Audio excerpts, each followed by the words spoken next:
congodialogue.com.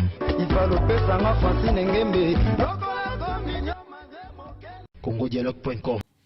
En direct de Johannesburg, bienvenue, shalom, bonjour, bonsoir, tout dépend de l'heure que vous êtes connecté dans cette chaîne de télévision TKRH TV et puis Bobazap est branché na www.congodialogue.com. Toza vraiment na tranchement spécial concernant le mariage. Wabino Josué Boloa a yeli sous na ba petit écran nabino wow tozali na esengo ya monene parce que nous célébrons le mariage et nous voulons encore célébrer le mariage d'un couple ici en Afrique du Sud, spécialement dans la ville de Johannesburg. Tosepeli Makasi, Lilo Tozolobela, mariage. N'est-ce pas? Zala branchero zala décidé. Alors sans plus tarder, nous allons inviter Nanga Oyo. Ensemble, nous allons célébrer le 20 ans de mariage. Oh, waouh! Hey, dans un cérémonie, vous n'avez pas l'idée. Hein, Maman Francine, dans un cérémonie, vous n'avez pas l'idée. Alors, tu vois, secret, salindengenini. Niveau Oyo. C'est possible, et c'est vraiment possible. Alors sans plus tarder, je vais recevoir le couple Kanda, le monsieur Basile ainsi que Rachel Kanda. Bienvenue papa. Bienvenue et merci José Boloa. Ah, maman Rachel. Boni. Bien papa José, merci. 20 ans on est à âge, 20 ans on est à âge à mariage. N'est-ce pas? Tobani n'a pas papa Basile. Eza a 20 ans à mariage, n'est-ce pas? Okay. Félicitations et puis oui, c'est ça, félicitations, congratulations. Merci beaucoup, merci papa Josué. Beaucoup mi pe na 20 ans. 20 ans na ezalaki lokola ndoto ezako ndire lisapo, mais le 20 octobre 2016 tokokisi exactement 20 ans de vie commune. La chose qui n'est pas facile, mais Dieu a rendu cela possible. Tout bien, monsieur Basile, papa. Et là qui est incertain le 20 octobre 1996. Ndé officialisa qui union abino. Oui. Mais avant que nous na jour à officialisation ana. Et puis sabisona no monsieur Basile hein?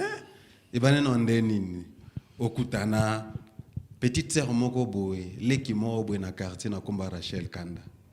Plutôt, c'est non Rachel. Bon, merci beaucoup, Papa Boloa.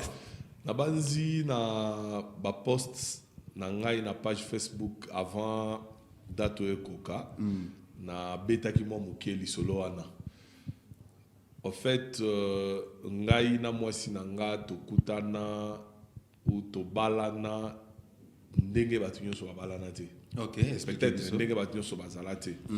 Puisque banda lisolo entre ngai na papa na ndaku ba sikoyo il faut obala to sala ndenge nini sengeli nini ngabite mais namona ka epai ya pauvre papa mukadikuna ezaka na mwana moko wana komini nini wana na expliquer na masina na mwana masina. OK, nali peut-être parmi ba rares personnes oyo abomba kisika udite.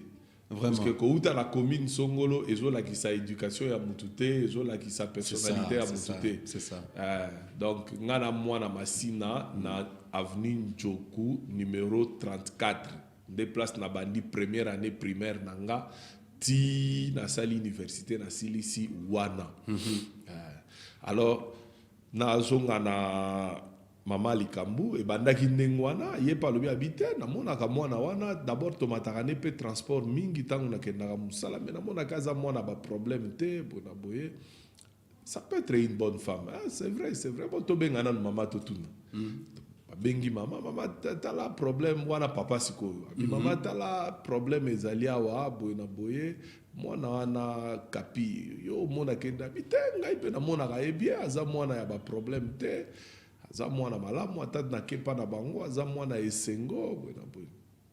Et tout est parti de là. OK.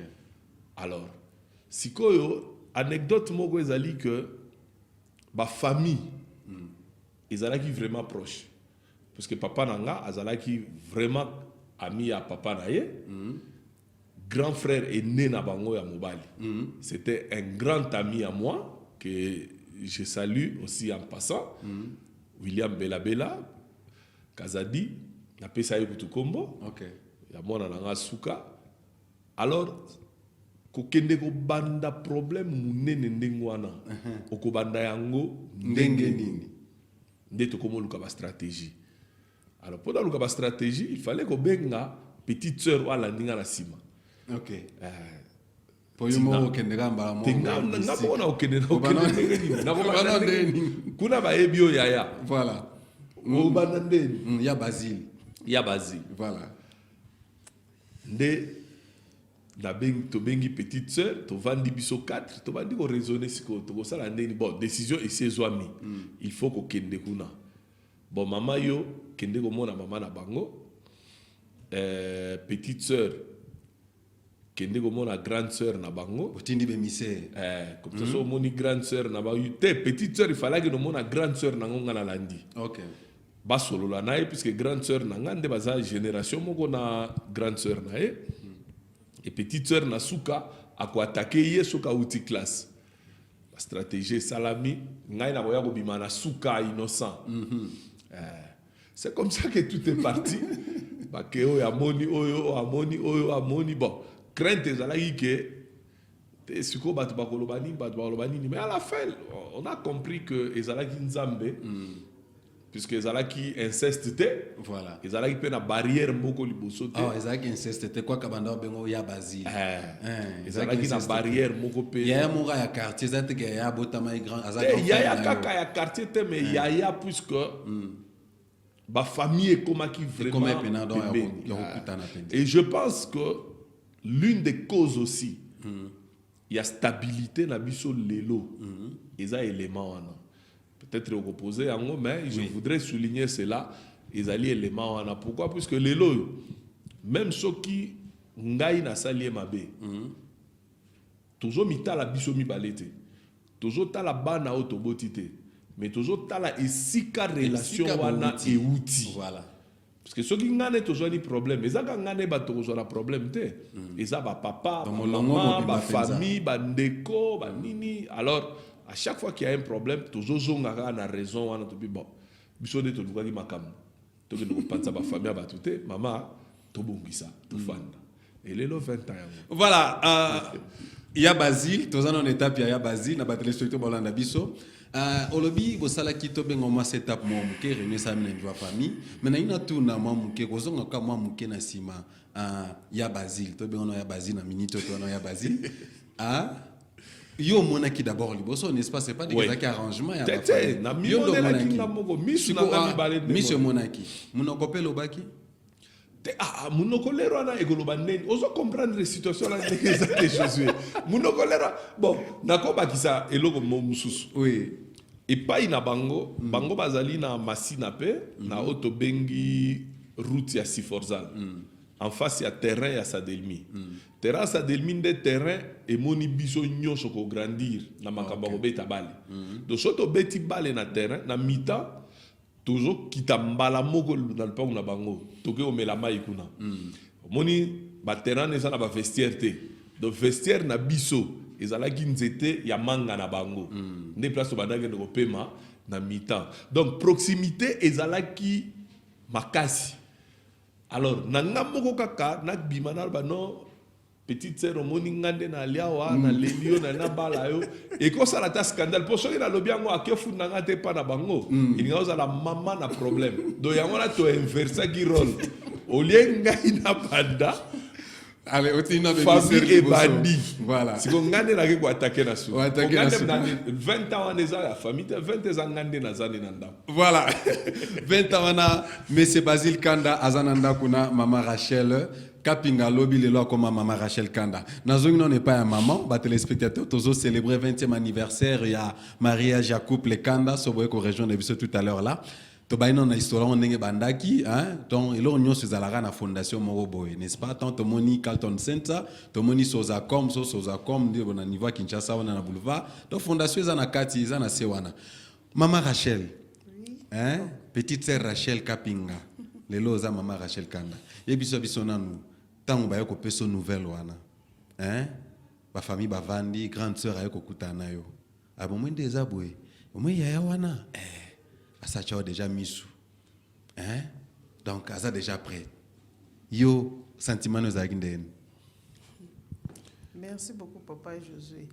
Bon ngai ezate grande sœur oya ngai mutu abordaki nga moto abordaki nga ezali petite sœur na ye bon toutefois comme na quartier ezalaka kaka boza na grande sœur moko pour moi nabzala mona neti ke petite sœur ne azalaki koamize ngai aye akuti nga petite sœur ndeni bien petite sœur ozokola na seki na nga bien donc tazali pena na mission pena bien accomplie donc batindaki pena kende omeka alobi na nga nazwi yo mobali nga bien ozwi nga mobali bien nasepeli ndeni mobali yango aza bien abi o aza bien osepela na ye nga na osepela na ye nga ngai ce qui compte chez moi c'est d'abord l'étude faite nga bi aza mutu atanga vous avez na ba qualification na déjà na ba critères nga bi oui nalobi est-ce que atanga po nga mutu atanga te en tout cas nanga ekomarché te atanga alobi atanga ebo yo kanisi nga na oyelo mobali atanga te ka bongo talaka yo nga bia so atanga wana bia po na ngeza yake ke aza kwa mizenga nde naza kwa cheminer na ba question ya koloba ki atanga bia aza bogar alobi azane boga kobanga te donc makamyo surtout ça nga bia so atanga ni makamyo surtout eza bien asala kanae donc déjà ça va déjà nalobi na ye bongo sikoyo tant nalobi nga nalobi na ngai bongo esili na mo peto seki nabika te grande sœur azane kwa mizengai esili nango akei na epe donc tango akei pour moi nalobi ke esili nango po na komantaki na ngate natuni epe kombo natuni tango alobi nga bi bongo lobi na nga opesi nga ta kombo ya mobali yango te wana bombela ki ona te ayebisinga ayebisinga pe ko abi kombo mobali yango kombo nezali Basile Kanda donc nga pona nga kutu ide ata mukie te ke ekozala ye donc nakoka ko imaginer te ke ye ya Basile ona ya Basile taka ya donc po tango ayebisinga bongo nalobi pe nga bi ndeni boy azana même kombo ke nani grand frère na biso abio mais grand frère c'est un oloba bon na seki nga bi problème ezate bon akei esili akei ne nga pe esili nango siko tango to solola na ye grande sœur na ngai oyo ene na biso donc ye asaye bene likambu aolandela pe conversation wana ndenga pe na bina ndi mais ngai na za oloba langango zaye nango ba blague tina ndimaki na nga na yebika ke grande sœur aosala ndinga ba je bon na ndimi na ngai pe esili akei siko après na kamunga bi lisolo on peut to betika ekati bonga bi aseni na makamne ye nani ya tina zaka amusante trop na lobi na ngaka bona seki na nga ke nga bia po aza grande sœur mo aza mo loyenge na teka achene ngaka loyenge esili akei nae tango akei apona moni grande sœur na nga abenge nga bi abenga po abenga biso ko abaya ya na ye abi siko makambo ngo ezandeni ngabi makambo nini ya abi makambo soli na tina siko no yeba te pona nga na yebike ezaye nango ba blague to solo linda bite masolo bo solo lina tina ya Basile ngabi masolo ya Basile masolo nini abi masolo yo ebisi tina tango ebiso ayebiso mobali bona boyo ndimi ngabi te na ndimi ndeni abite yo ebise don ndenge ezali bodo yesa ke obeta lisolo pana bango ke yo ondimi na yo bobo ngabi te ya ngabi te na ndimi na ondima ndeni ngala ndimi na ngate ngala yebika ke azo saisa nga ba je sili na beti so ngabi ayaya balingaka mutuka boye kabo on dirait na za ozelela ngoto ngabi te ngabi na boyi soki ezali mpo na bongo en tout cas na boyi na ngai bon réactionnaire oboye c'est dit à quoi par rapport ya Basile, tu vois, vous pensez que ça pourrait être une autre personne. Il y a un quoi quartier, bon, curieusement, exactement. Exactement. Ok. Tout pour ça, maman Rachel Kanda. Ba solo no se betami ba famille ba sali ba dossier na bango. Elo nengane banonu tombo kutanaki binos kona ya Basile ngo pona ko sola sikoyo ko vandisa pena masola ngo. Impression ezala ndeni. Otalaki na misu ya mibale, totalaki na misu kitagelo nginase.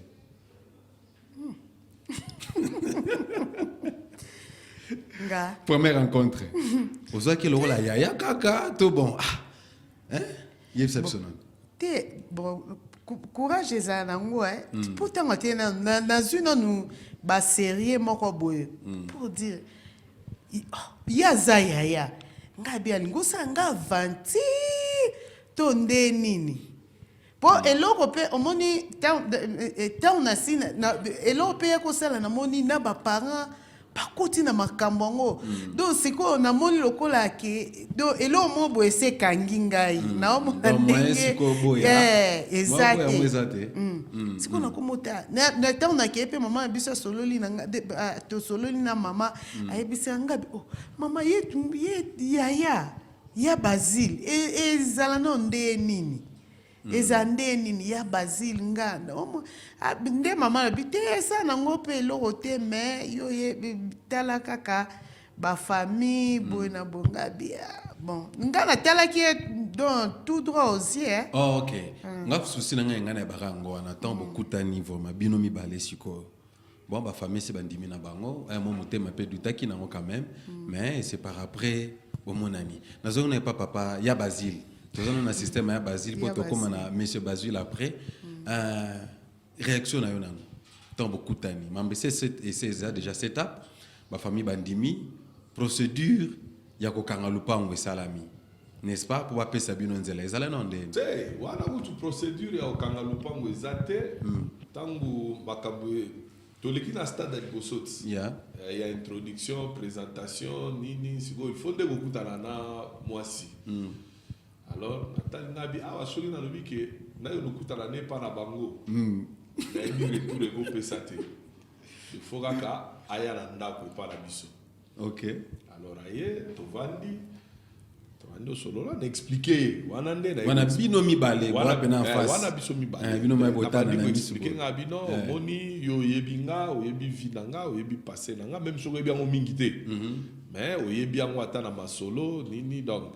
Eza aventure na osala te na lingina bala yo koma mama bala na ngai to vanda e ko raffermir ba lien na biso ya famille na boye alors les azolo ba makamne so na auta la ngaka auta la ngazo ko lobelo hote qu'est-ce que tu lisais en elle quand elle te regardait azo traité logo la yaya kaka to et pas les autres qui là neti mutu azo kamwati neti mutu azo kamwa makambo mutu azo loba eza ya solo eza ya lokuta sikoyo omoni soki bokei na procédure normale okoki kolanda zota lobi no bo awa ndenge nazo tanga na face na ye namonaka alingi to alingi te mais ce que j'avais remarqué ce jour-là elle était imperturbable donc azo pe sa position mon côté vous avez battu que mutoyo alingité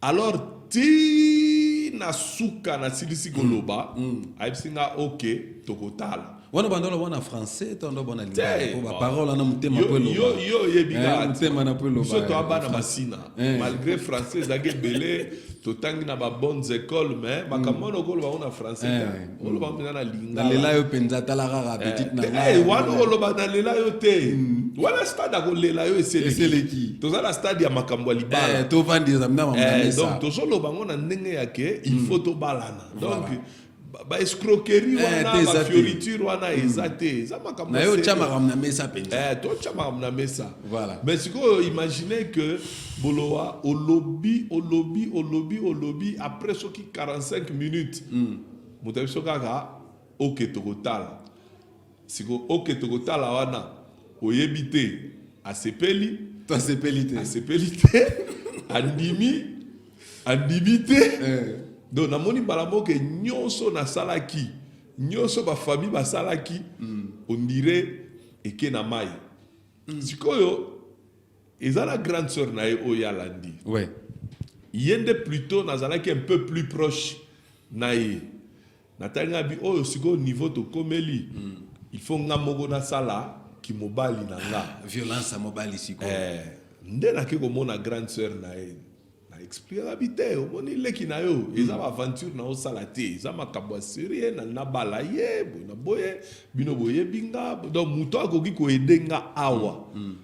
A convaincre ye ezaka yo puisque réponse oyo apesaki na compréhension na entendement na nga na monaki déjà que aboyi makambo wana.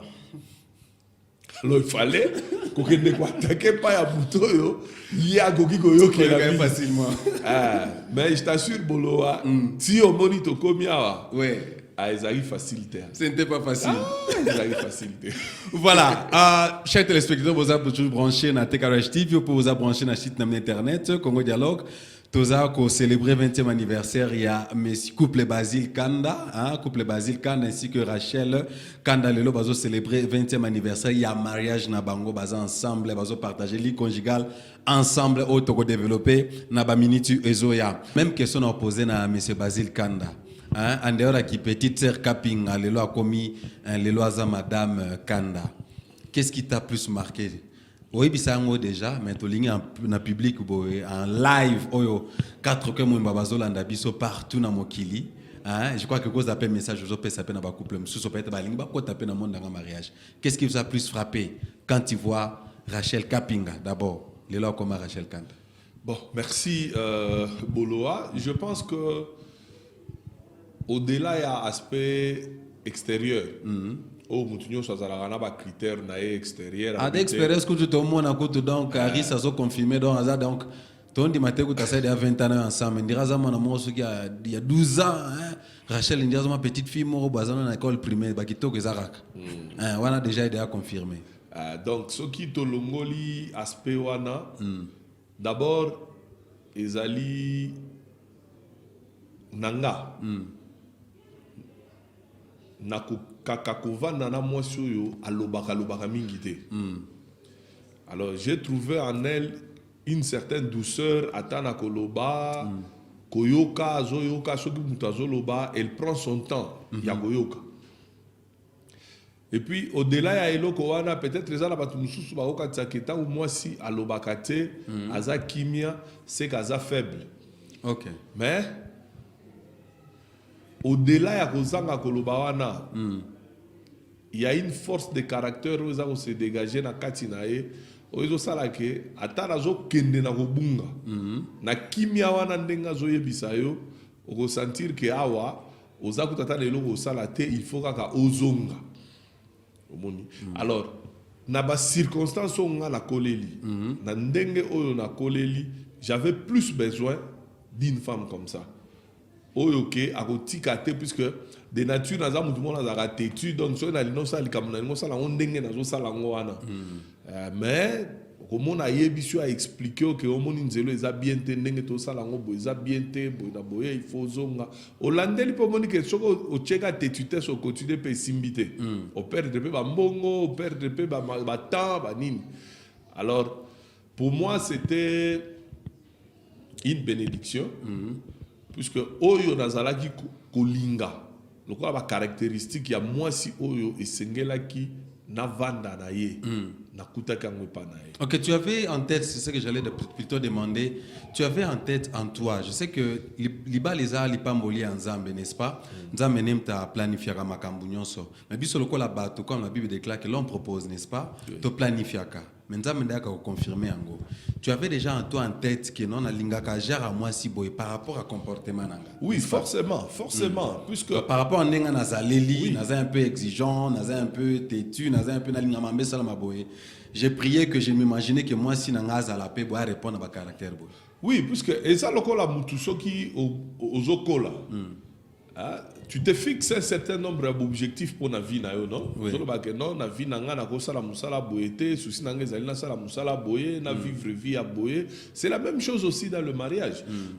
Je me disais, ngane naza boso na zui mwasi oyo alobaka mingi ya makelele na kokovanda na ete parce que tellement nazaki muto a motema mukuse donc ekozala lelo problème lobi problème mais je ne voulais pas aussi avoir une femme oyo ngai na ko dominer kaka donc soki na lobi on a lobi yango wana kosala te mais moi si oyo tokoki ko discuter apesi point de vue na ye otali pe que non point de vue na ye ezali ya solo puisque c'est d'abord ta première conseillère mutali boso ko conseiller yo ezaye mutali boso oyo boko beta na ye lisolo ya malonga ya vie ezaye so ezali ka ke yo lobi oui yo lobi oui a discuter kate aboya kate apesa ka pe idée donc elinga ko simba yes yes comme on dit en anglais yes oui maître atakutu na musala oui maître atakutu na musala ngoso e combine on a wana dictature elekina niveau dictature elekina niveau chers téléspectateurs vous êtes toujours branchés na chaîne à la télévision, vous avez branché dans le website Oyo. Donc, tous parler sur le mariage. Et ça, tranche moko spécial juste pour le mariage. Et puis, tous congratulate couple, Kanda Obazana 20e anniversaire na Bango. S'il vous plaît, si vous pour participer, bah, numéro sur petit écran. Je crois que nous avons déjà kopambwama, bah nous avons déjà kopambwama, n'est-ce pas? Bah ope ozolanda biso bazana nzelana no bakota na mariage, bah ope bazana une année 2 ans mariage, bah omona que ils ont déjà oyinda. Bah ope ba balani même bah omona que mariage na meza mariage en Guangzhou, hein papa Basile, 2 ans ba mariage faisait en Guangzhou ya ba chinois. Oba ni dans 12 heures après mercredi aller inspirer nango. Anyway, mais je crois que l'onction est na plateau lelo et puis ça vino mariage en Guangzhou longwa et puis no mariage à vrai. Papa Basile, bon c'est que je suis un jour à cérémonie za ndeni parce que na inga na kota na moi na kati ya lit conjugal mais na wana no simba wa sima jour à cérémonie za ino ndeni hein na ebi ke ba maman balinga quand même non bon na ebité expliquez-moi moi minute muke c'était comment tu étais votre attente était comment sentiment ezaki ezali sentiment ya joie kaka donc air moko ezao lekela donc on ndima ngote donc na otala kanga na okoka makambo onga na ndimi donc naza mona ish na otala vraiment ngabi nzamba sungaka na ndima donc eza j'étais vraiment émotionnée non na évité voilà maman Rachel ne pouvait pas s'exprimer pour na la Kisabatou comment vous allez vraiment très joyeuse n'est-ce pas Lelo maman Rachel 20e année en gros d'anniversaire. Alors maman Rachel, dommage que Samuel Mukona osala ngasini kuna pona temps na biso. Yebisa biso no tokota mena boza ensemble. Madame Kanda. Oui. Yebisa biso no komba na ko Madame Kanda. Pourquoi Madame Kanda parce qu'elle a mérité comme Boana. Pourquoi la Madame Kanda est une chose facile. Donc il faut le mériter. Donc on a mérité qui vraiment osala Madame Kanda. Et on peut la zali ango. Yeah. Papa Basile, a mérité à la Madame Kanda. Confirmant on peut le soulever après 20 ans. Boloa, ce que Ebaki Basile il y a 22-23 ans avant, on va comprendre sens et apporter à Maloba Oyo Azoloba. Wow. Donc, Azali Oyo Adam Lobaki, j'ai trouvé l'os de mes os et la chair de ma chair. Voilà, jusqu'aujourd'hui, je crois que maman Francine Gemozolanda, après 20 ans de mariage, M. Basile Azobenga, Madame Rachel Kanda, Mwananaye. N'est-ce pas? On a biceps non papa Basile. Tena bande pas maman. Samuel Mukuna. Bende la bonne ensemble. Fungo la bonne portrait. A plutôt Aris. Est-ce que monte na loko les hommes mata? Toko mo na on na plateau bat bolanda biso baza on plus de 2 millions de personnes. Avant pasteur Basile à Kota, na linkara monsieur Basile a l'accès biso kaka expression ngo. Monte na bolingo ezaka kana moi bisou. Hein? Ce qui moto en ezakaka. Papa Vincent, juste 2 secondes kaka. Papa Basile a lobby que 20 ans après, le feu de l'amour ezo mata kaka. Hein? Ezo mata. Papa Basile, otenoka micro muke, moi bisou muke wana oyo na anglais balba kiss the bride. Ouais, Boloa, avant d'appeler ça bisou wana, peut-être na bateau yo ba ebité. Yeah. Na bato ba yebi esika bazo kendete nde bako mona ngo komi kilo mais ngai chaque jour na tongo na bossa na ko ça été que baby I love you. Donc ezo sala la ngonga eloko te na akutata na besoin kitsa micro te pona ya. Voilà, Aris fongola son micro bien. To seng na bana nyonso bazana 18 ans bakanga misu. Maman Francine Ngembe bisiko zali. Bon, eza kilote. Olivier Ndjibou bisika zalo bien monongo bien te même bijou beleza bien monongo bien te. Babi moi répète zala moi bis. Voilà, Samuel Moukou dans la différence, hein? Samuel zwanga moi muke après zo bango. Samuel Moukou na lobby que ba monyango bien te. Voilà.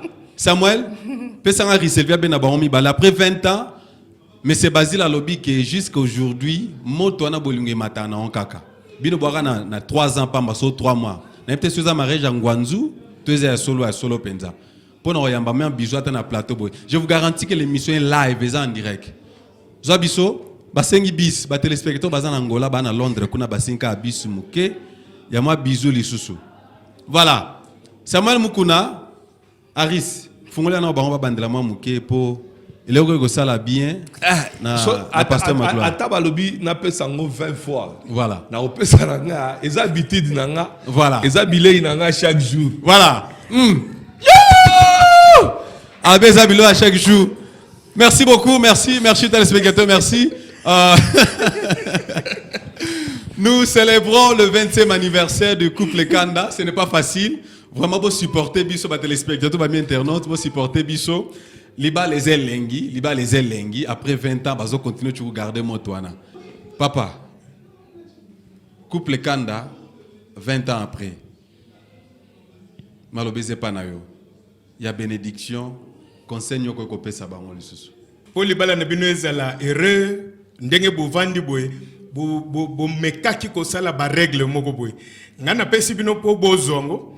Boye ba pe ko aider pour ce que beaucoup mi ba conseiller, beaucoup mi ba conseillère, beaucoup sunga pe ba couple o ezali ko ya na à partir ya ba règle oyo. Ndenge nini ba koki ko vanda puisque je sais que bino bo se retrouver. Nde yanga cadeau na zo pesa bino poete à partir na bino continuité moko boya stabilité na mabala ezala. Ezala vraiment eza charge ezali musala oyo na zali ko apprécier ko lo bien. Voilà, vraiment nous avons une invitée surprise, le pasteur Vincent Chitamba. Il est venu nous surprendre dans le plateau de TKH TV. Il est venu nous surprendre dans le plateau de TKH TV pour nous encourager couple Kanda. Oyo bakokisi 20 ans de mariage. Donc on dit là, Eza, toujours mon laou. Voilà. Merci beaucoup l'homme de Dieu. Merci beaucoup l'homme de Dieu. Merci pour votre temps. Merci. Nama Minute me connaît presque à la fin de notre tranche spéciale. Célébration, mariage, 20 ans d'existence. Nandaku moko, kolala kolamuka. Présence sabano, présence sabanate, boza toujours ko hold on. Est-ce que divorce les lots parce que tout est commis à Makassi, surtout en Afrique du Sud, nous vivre. Et puis surtout dans la vie avec chrétien. Parce que vous êtes des chrétiens aussi. Divorce, tu n'as pas l'idée. Vraiment, on a juste à prendre quelques minutes votre point de vue. Est-ce que divorce, on est à solution? Il y a l'ibala. Bon, je ne pense pas que divorce est la solution.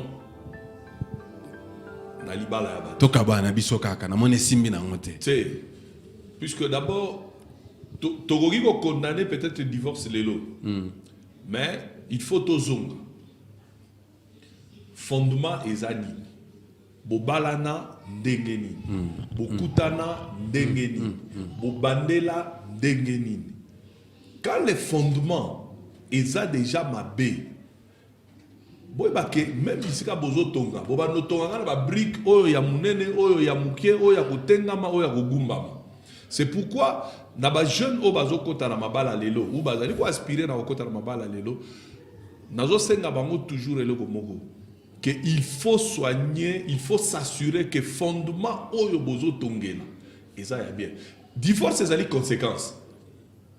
Ezali conséquence ya etongeli mabe. Po okutani na balabala olobite moi sa vie na ngai. Po bo monani na fête moko boye olobi moi si na ya vie na ngai. Okute na Facebook. Moi sa vie na ngai. Mona ngai. Obali kanga la photo, photo ko ya Photoshop. Ba travailler yango bien. Olobi ngai pona oyo, o kabwani même na famille. Olobi nga pona oyo, lo bato kabwana. mais lobi tango bokomi ko vanda ndako moko tango lelo ozomona ya azuti ko sukola azopakola mafuta ozotala ye ndo komi ko mona ba défaut ndo komi ko mona ba erreur wana yo komi ko mona nde komi ko l'action que non ezalaki oyo te ezalaki wana mususu tango yepa ko yo ko komi na wana mususu lokola ezalaki pe ya Facebook yepa lobi te ngai kutu ifale na vanda na o wana nazalaki ne liboso oyo te tozo condamné divorce mais divorce ezali kaka suka ya processus oyo to bandaki mabe soko landi biso to bandaki bien to bandaki lokola bakoko akala yango wana toko continuer ti toko koma bakoko akala to bandaki lokola bakoko akala. Voilà, ezali kamba fondation. On est presque à la fin. Dommage banmi il y a TKRH TV bami pe à congodialogue.com Maman Francine Gembe donc yangoyo likamba libala c'était vraiment franchement spécial concernant la célébration il y a 20e anniversaire. Yo ozana ina ozana 10 on a 5 ans ozana 3 mois ozana 2 jours hein ko le batte que mariage nangeza ya ngwanzu o expirité mariage expiraté. Donc Landa couple exemple la couple Basile fondation na bango ba pesi so ba secret na bango n'est-ce pas? Oh my goodness, I can't wait. To revana bango presque toute la nuit to discuter sur le mariage. Mais pour na le tozo sukawana. Mais c'est Basile to mon expression bolingona yo le jusqu'aujourd'hui sœur Rachel, sœur Kapinga le là comme madame Rachel Kapinga, n'est-ce pas? Hein, petite sœur mo ba quartier, hein? Bolanda papa Basile abi, hein, mambalito ezalaki te. Asa mona qui est déjà les là qui est déjà. Donc, si vous attaquez Bandeli, à mon avis, c'était un amoureux un peu silencieux là, un amoureux muet, mais à manifester qu'il y a un lélo. Maman n'a pas Rachel Aza la plus heureuse, n'a qu'à célibataire, elle a 20 ans. Alors, malgré le vent, malgré la tempête, ça toujours ensemble, on continue toujours. À la fin, merci téléspectateurs, merci les amis de Congo Dialogue. Nous avons voulu la caméra. Anyway, je suis là avec Olivier.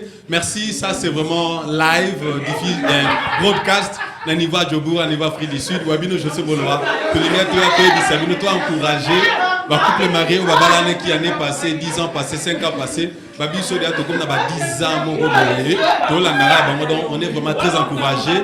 C'est un exemple à suivre. Diffusion, to divorce, c'est ça option T. Donc ils ont des choix comme ça là, vous comprenez moi? Divorce, il y a la choix, mais option T. Vous comprenez? Donc bon quand maraka, malgré bambongi, malgré banani, moi nazala te, bana baza te, pression ba belle famille. Il y a ça la tête au bois que moi sinon tout bois que son bal na yo. Pression à belle famille ça te que no bota libanda to que ça la sonde ni non. Banara kimia nzamba repambola. Donc vous allez qui vraiment très touché, très béni na ba conseil puis na lisolo to beta qui na couple kanda. Merci, j'ai dit merci à toute l'équipe. Na présenter bango sonde ni donc bazala qui bango no studio au ba mettre ba mena bango ensemble pour te diffuser bino trans spécial au célébration 20e anniversaire. Quant à moi je suis Bola, je vous dis je vous remercie. On se retrouve à la fois prochaine. Restez branchés. Koutana Rana, je suis Bola na Facebook. Que Dieu vous bénisse. On se retrouve à la prochaine. Bye.